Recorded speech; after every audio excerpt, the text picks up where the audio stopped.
What's good with the YouTube? You already know, Big Flocko with a convict's perspective, and I'm gonna smash, dash, and slide on through a little bit of energy.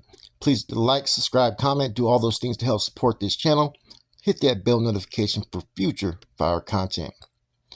And so today, man, we're gonna talk about one time when direct orders were given for us to locate a particular rapper who was involved in the Operation Black Widow. This is David Rocha, Pastor Rocha, also known as Sir Dino, who was a big contributor to the GUN CD, as well as a lot of Chicano rap in Northern California. Now, I've told you guys before, in the aftermath of Black Widow, different directives were being passed out. And a lot of directives were coming to the San Jose regiment because we were close to visit, and we had people that were directly going up there being given direct orders, right? And that was Black Steve, Gato, and whatnot. Now, one of the orders that we got was that we had to locate a lot of people. One of them ended up being Sir Dino, David Rocha. It was a priority. Now, the reason why it was being requested to locate Sir Dino was to find out if he was still solid or if he was working with the feds or to get a feel for him. So I was got by Prieto, Black Steve, like, hey, check it out. We got to locate Sir Dino, see what's up with him, man. I'm going to go out to Modesto, see what I can do, tap in there. He said, Merced, he goes, you want to go with me? Or, I said, hey, I got to work. I can't just take off for a couple of days. I go, give it this weekend. I'll roll with you because, I gone out there to Salinas to go deal with some of the homeboys out there with them. And we went out to Merced to deal with Never and them and some other rappers that were getting work from them. And, different individuals that were plugged in at that time, like Tiny from Merced at the time and Toxtedo. He was rapping under Gato from Big Things at the time, right? And so next, like Black Steve would call me different times, right? Tell me what was going on, what happened with Skip, what orders were going on, and he'd get excited with it, man. So one day I get a call, and we were looking for other people as well, right? Like we were looking for Huicho, we were supposed to get in contact with Lancho. We're also given directives to look for Woody as well at that time, but the priority was Sir Dino. So next I get a call. He goes, man, it's been 3 days since I talked to him or really seen him, right? He'd been gone for 3 days. It took him 3 days to fucking hunt down and find Sir Dino. So next thing you know, he told me that he had him and the rapper Oso from Tracy in a bathroom at a restaurant, butt naked almost, he said, having a conversation in their boxers. So there was a lot of scrutiny about Sir Dino at that time, whether he was working with the feds or not, because he didn't show up to his court case. And so therefore, that's why Black Steve was pretty much sent to go get at him. We were as well. But Black Steve went on his own and found him. And this is where everything was revealed that, Dino, missed his court date due to his attorney and whatnot. But for a minute, they were tripping, and they even tried to set Dino to come over there to Morgan Hill. I think this was when Black Steve first moved to Morgan Hill, or this could have been at Charlie's house. I'm not too sure. But Gato came while they had Dino in the back over there near a shed. And it was pretty much to fucking, put Dino in an uncompromised situation that he had to assist the regiment. Like, this is which way he had to go. And after that, Dino pretty much, he went ghost. Black Steve tried to reach out to him one time and told him that, he was going to have to pay taxes, and basically told Dino straight up, and Dino can confirm everything I said right here. Black Steve, Prieto told fucking Dino that every Northern California rapper was going to have to fucking pay taxes. That's all that needed to be said. And see, that was a new thing that was going on, was to tax these rappers.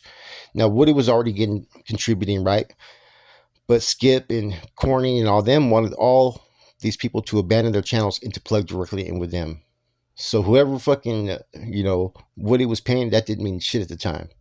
They wanted to tap into him. And I remember that's when Woody came out, I think it was Vibe magazine or one of those source, and it was talking about he was signed to Coach.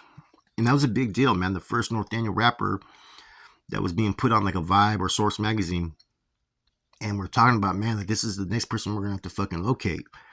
Like I said, man, it wasn't that we were the best qualified, right?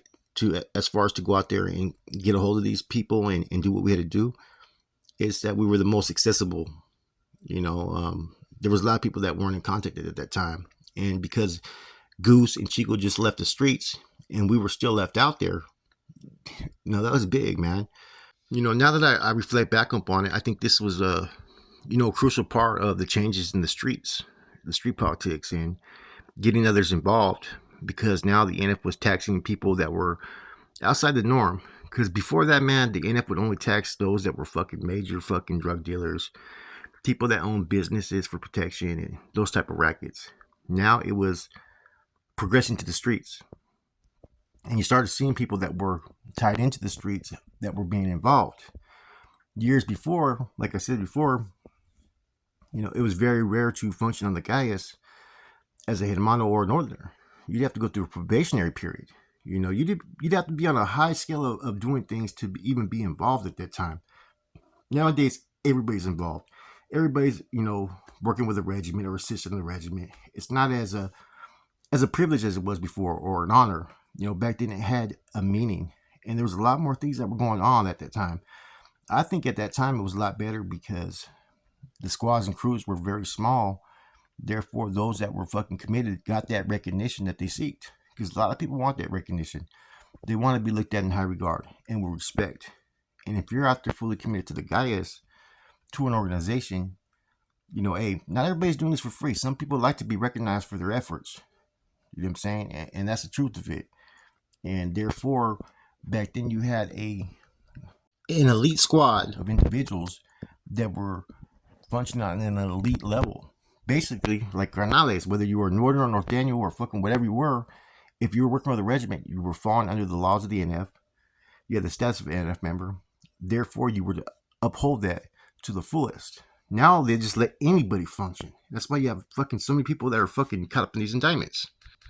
So from around this time forward, man, this is when basically everything changed. This is where Red Norths could get taxed if they were making too much money. This is where if you had a business, the homeless could come knocking. This is where homeless started asking for fucking contributions and $20 a month from every individual from a hood, and just things started to change a lot, man. And it was different from how it was years before, to where NF was out in the streets, they were taking care of their own business.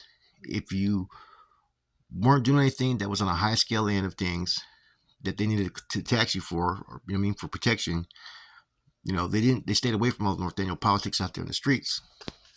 And so therefore the NS fucking regiments were basically being operated, ran, and business was being conducted by them. Nowadays you got dudes that are regiment commanders that just want to sit on back. Back then, these dudes were out there in the fucking trenches ready to put in work.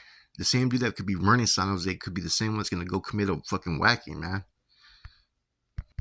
And now leaders at that time were observing things from up top, and they're like, man, we got all these foot soldiers, we got rappers, we got dudes that are doing different things.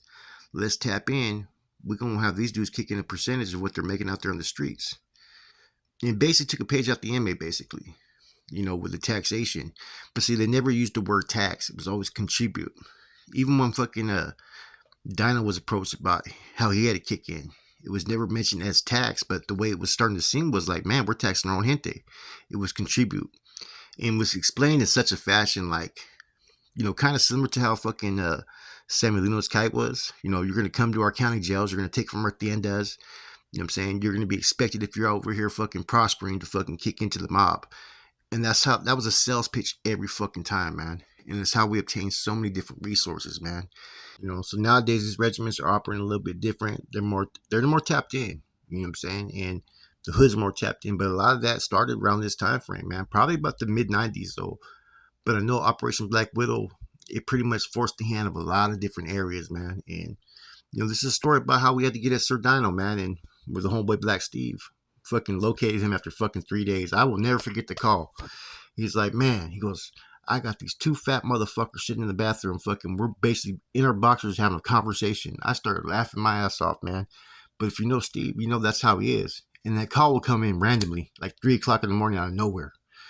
You know what I mean? He doesn't care if you're sleeping, if you have to work in the morning. That was fucking Black Steve, man. Rest in peace, brother. Anyways, You can even cross-check this story fucking with Dyno or Pastor Rocha. He'll tell you.